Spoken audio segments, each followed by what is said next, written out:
Korangi town اور شاہ Faisal town, اس میں حدود کا ایک مسئلہ چلا آ رہا ہے، اور یقینی طور پر اس میں تو یہ تو ہم دو ٹاؤنوں کی جنگ بتا رہے ہیں، لیکن شاہ فیصل ٹاؤن بلدیہ عظمیٰ کراچی اور بیوہ سے بھی پریشان ہے، اس لیے کہ ان کا بھی ڈپارٹمنٹ جو ہے وہ شاہ فیصل ٹاؤن کی حدود میں آسانی سے گزر جاتا ہے اور کنڈا ڈالنے میں کوئی کسر نہیں چھوڑتا۔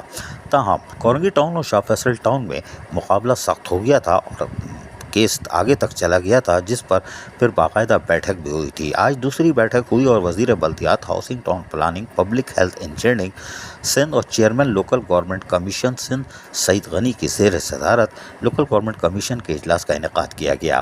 اجلاس میں ایڈیشنل چیف سیکریٹری سید خالد حیدر شاہ، ممبر عبدالرحیم علی Ahmad Baloch, Wasim Usmani, D G commission ابو بکر احمد، ممبر election commission Abdul Rahman, officer election commission خدا بخش اور دیگر بھی موجود تھے۔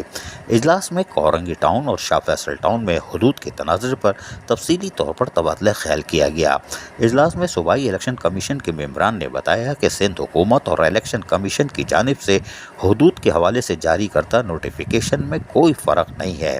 ہماری کوشش ہوگی کہ جس ٹاؤن کی جو حدود ہو اس ٹاؤن کے پاس رہے۔ یہ بات سعید غنی نے اجلاس میں بریفنگ کے بعد کہی۔ سعید غنی نے مزید کہا کہ اجلاس میں اس بات پر بھی اتفاق کیا گیا ہے جب تک معزز عدالت عدلیہ کی جانب سے کوئی فیصلہ نہیں آ جاتا اور دونوں ٹاؤن اس بات پر متفق نہیں ہو جاتے کہ کمیشن اس معاملے پر کوئی فیصلہ کرے، اس معاملے کو آئندہ اجلاس تک مؤخر کیا جاتا ہے۔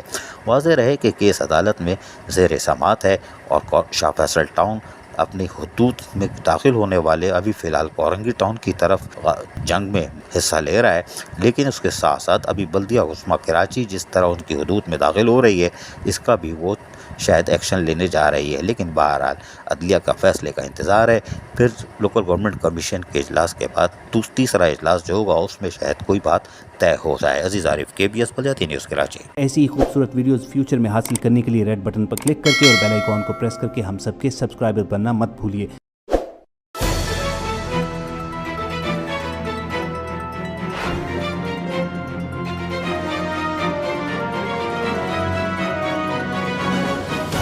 KBS بلدیاتی نیوز۔